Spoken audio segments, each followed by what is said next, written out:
What's going on, Rock Band 4 fans? We got some really big news concerning Mad Catz today. So tomorrow is Mad Catz's earnings call for, I think, the third quarter.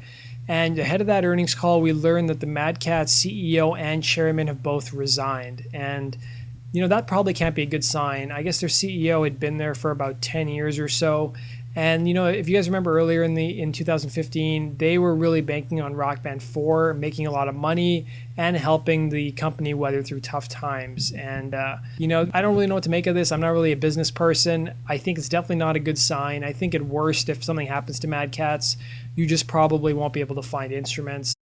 You read most of the online reaction to this story. A lot of people aren't surprised. A lot of people seem like they don't like Mad Catz's quality of their hardware. A lot of people say their flight sticks are good, but their other stuff they make is just not that good. It's poor quality. A lot of people say Mad Catz really botched the launch of Rock Band 4 by being way too expensive and not having enough features for the game, not being available in certain countries.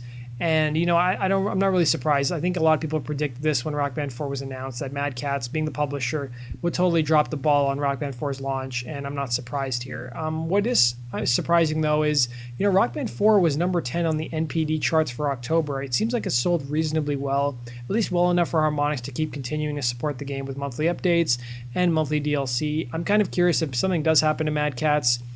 How does the DLC impacted by that? Like, is Harmonix paying out of their pocket to license these songs, or is Mad Catz assisting with that?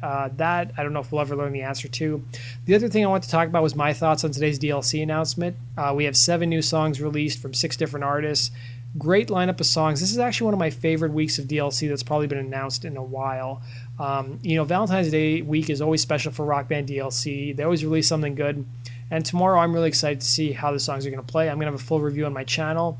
That leaves, Five Finger Death Punch, Motorhead, and Royal Blood, as well as Zac Brown Band, still remaining to be released later this month. I think it's safe to say we're going to see a 3-pack from one of these bands. I'm going to guess it's going to be Zac Brown Band, just because that band is the most different out of all those 4 artists, and they have a pretty big following. I would assume we'll get a 3-pack from them, and then we'll get a song from Motorhead, Five Finger Death Punch, and Royal Blood as a separate pack.